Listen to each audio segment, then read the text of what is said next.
bersatu berukhuwah di Lantaran itu kenapa Asy-Syahid Hasan Al-Banna berpesan kepada kita, seorang mujaddid, seorang mujahid, pejuang umat Islam di bumi Mesir, pernah berkata, kun rabbaniyan wala takun ramadaniyan.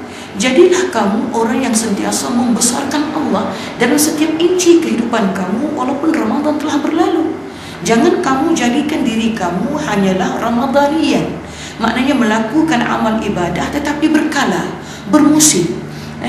Apabila datang Ramadan, kita berbondong-bondong pergi ke masjid untuk menyuburkan tarawih. Kita berbondong-bondong pergi ke masjid untuk nak menyuburkan tahajud, sembahyang berjemaah di surau-surau dan sebagainya. Tetapi apabila berlalu saja Ramadan, maka hilanglah segala amal soleh kita. Maka ini tidak berhasil. Sedangkan Ramadan ini, tuan-tuan dan puan-puan, ianya adalah pencetus, motivasi kepada diri kita supaya apabila datang bulan yang selanjutnya, kita mampu menyuburkannya sehinggalah ajal memanggil kita. Sebagaimana yang Ustaz sebut tadi, definisi yang diutarakan oleh Sayyidina Ali karamallahu wajhah, yang pertama, al-khauf minal jalil, takutlah Allah dalam setiap inci kehidupan kamu, dalam setiap denyutan nadi hidup kamu, walaupun Ramadan telah pun berakhir. Yang kedua, beramallah kamu dalam setiap inci ayat suci Al-Quran diturunkan walaupun pahit. Dan yang ketiganya adalah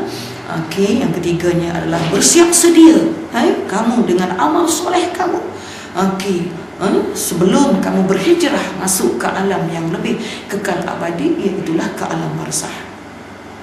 Sidang pendengar yang dirahmati Allah sekalian, itu adalah merupakan tentatif yang ketiga. Kalau yang pertama tadi dengan salatul tarawihnya, yang keduanya dengan qiyam ataupun dengan tahajudnya, yang ketiga dengan zikir yang sentiasa kita basahi dengan lidah kita, dan yang keempat di sini rasa cacatlah kalau Ustazah tidak menyebut di sini, iaitulah di bulan Ramadan juga tentatif yang telah disusun atur oleh Allah Subhanahu wa taala, kita mesti memperkayakan diri kita dengan sedekah. Sedekah ni tuan-tuan dan puan-puan, makin kita bersedekah, makin kita kaya sebenarnya. Hari ini orang semua takut untuk bersedekah. Kerana apa? Kerana takut dengan bersedekah kita akan menjadi semakin miskin. Sebenarnya tidak, tuan-tuan dan puan-puan. Semakin kita bersedekah, semakin kita akan menjadi kaya. Kerana itu adalah merupakan pelaburan kita untuk hari akhirat sebelum kita bertemu dengan Allah Subhanahu wa taala. Kenapa Ustazah berkata demikian? Kerana Nabi SAW bersabda, kana Nabi SAW ajwadan nasa bil khair wa kana ajwadu ma yakunu fi Ramadan. Di mana di sini maksud hadis ini mengatakan bahawasanya Nabi adalah manusia yang paling pemurah dan paling dermawan di dalam hal-hal kebaikan, di mana kemuncak sifat dermawan Rasulullah ini ditonjolkan, dijelmakan apabila masuk saja bulan Ramadan. Bermakna Anas radhiyallahu kalau kita tengok Anas radhiyallahu anhu sendiri pernah bertanya kepada Rasulullah sallallahu alaihi wasallam, ya Rasulullah, sebaik-baik sedekah adalah sedekah yang di waktu bila?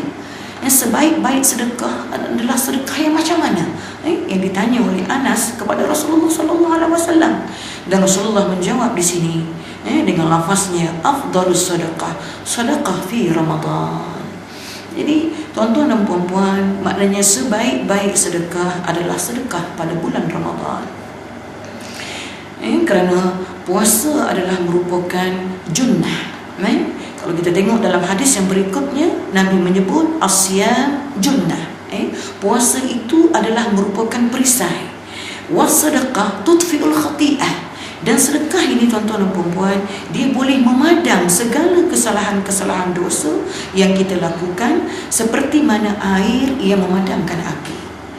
Lantaran itu, apabila masuk saja bulan Ramadan ini, janganlah kita menjadikan diri kita di antara orang yang kedekut, orang yang susah untuk nak bersedekah kepada orang yang lebih memerlukan. Jadi di sini Islam menggariskan kepada kita bila masuk saja bulan Ramadan, maka kita kena suburkan lagi sedekah kita, gandakan lagi sedekah kita. Apalah salahnya kalau di bulan Ramadan kita menyediakan untuk orang yang berpuasa makan, berbuka di rumah kita. Besarnya pahala. Kerana walaupun kita bersedekah dengan hanya sebiji tamar di bulan Ramadan, tuan-tuan dan puan-puan, pahalanya subhanallah Tuhan akan gandakan kita sebesar gunung Uhud dengan pahala yang berganda daripada Allah Subhanahu wa taala. Jadi janganlah kita rasa kedekut untuk bersedekah pada jalan Allah Subhanahu wa taala, kerana dalam hadis lain Rasulullah menyebut bahawasanya man fattara sa'iman kana lahu mithlu ajruhu ghaira annahu la yanqusu min ajri as-sa'im syai'a. Apa maksud daripada hadis ini, tuan-tuan dan puan-puan? Okay. Barang siapa yang menyediakan makanan berbuka untuk orang yang berpuasa, maka dia akan mendapat ganjaran seperti orang yang berpuasa tanpa dikurangkan ganjaran orang yang berpuasa itu sedikit pun. Jadi di sini subhanallah, janji yang ditawarkan oleh Allah Subhanahu wa taala ini cukup besar kepada kita. Sebab itu sekiranya kita tidak mampu memberikan mereka makan, maka cukuplah dengan kita memberikan buah kurma untuk orang yang berbuka puasa ini makan, ataupun minuman untuk mereka berbuka. Kalau kita tidak mampu dengan satu jumlah yang besar, maka kita ikutlah kemampuan kita. Setakat mana yang mampu kita laburkan. Sebagaimana yang Rasulullah pernah berkata kepada para sahabat, walaupun kamu hanya ada sebiji kurma sahaja yang kamu ada, tetapi kalau kamu menderma, ikhlas, bersedekah, ikhlas kerana Allah Subhanahu wa taala, tuan-tuan dan puan-puan, Allah akan memberikan ganjaran kepada kita. Subhanallah, sebesar gunung. Allahu Akbar. Bermakna kita ni nakkan pahala cukup senang, tuan-tuan dan puan-puan. Antara itu, marilah sama-sama kita menyuburkan sedekah di bulan Ramadan ini, menyuburkan istighfar di bulan Ramadan yang penuh barakah ini, menyuburkan qiyam, bangun malam di kalangan anak-anak kita, isteri-isteri kita, dan kita memperbanyakkan solat sunat tarawih, solat sunat witir di kalangan ahli keluarga kita. Sebab itu tuan-tuan dan puan-puan, orang yang sentiasa membasahi lidahnya dengan istighfar ini, Allahu Akbar, Tuhan akan memberikan dia dengan sejuta ketenangan. Ustazah pernah berkongsi ilmu dengan Timbalan Mufti Ustaz Zaidi di dalam forum perdana beberapa bulanan lalu. Timbalan Mufti pernah mengatakan, Ustaz Zaidi Ramli pernah mengatakan, 3 suara yang sering dicintai oleh Allah Subhanahu wa taala. Hanya 3 suara sahaja yang dicintai, yang suka didengar oleh Allah Subhanahu wa taala. Iaitulah yang pertama, suara ayam yang berkokok menggerakkan manusia untuk bangun solatul fajar. Hadirin hadirat sekalian, tengok, ayam lebih pintar daripada kita.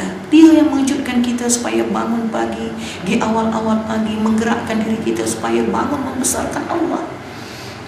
Suara ayam, kokokan ayam, itu yang pertama. Yang keduanya ialah suara orang yang sering beristighfar di waktu sahur. Sebab itu kita kena selalu beristighfar, lebih-lebih lagi di waktu sahur, di suasana hening, dalam pada orang lain semuanya diulik mimpi. Kita bangun berzikir, bertahmid, bertasbih, berzikir kepada Allah Subhanahu wa taala, beristighfar. Kita juga, suara kita ini akan didengar oleh Allah Subhanahu wa taala. Dan yang ketiganya adalah tuan-tuan dan puan-puan, iaitulah suara orang yang sering membaca ayat-ayat suci Al-Quranul Karim.